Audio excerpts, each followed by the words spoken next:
Native identity is complex. When I'm thinking about the question of who is Indigenous, I have to take into account federal recognition, state recognition, the fact that sometimes the United States federal government has de-recognized nations, and not necessarily because they were illegitimate, but because they had their own agenda.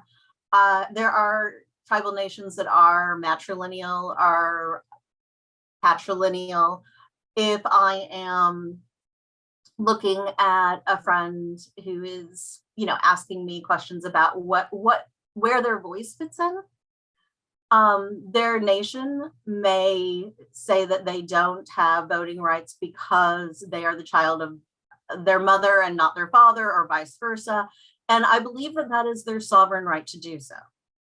At the same time, children's literature isn't a tribal governmental structure.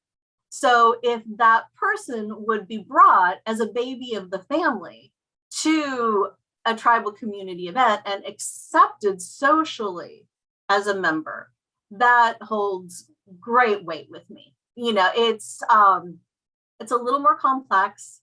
There are additional constructs. For example, Christine Day, who I work with at Heart Drum, has published a beautiful novel on the Indian Child Welfare Act, wherein you might have a child who is illegally, but nevertheless adopted out of their nation, ties are severed, and they may need to go through a period of reconnection.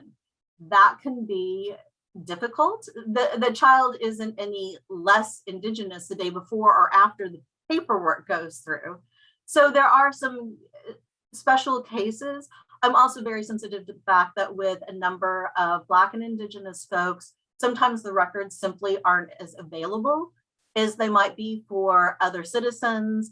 And there is additional construct around descendants of freedmen who I would accept as members of their tribal communities of origin, but may or may not have voting rights depending on which nation is at stake. So when we're looking at it, there are nuances, but certainly we want to look for tribal affiliation. We want to look for tribal specificity. We want to look for community ties and give grace to the fact that there are some special circumstances, and also that there are, due to a variety of traumatic, colonialist, anti-Native governmental acts, folks who are really working hard to reconnect with their families and tribal communities of origin and do what we can to support and welcome them home.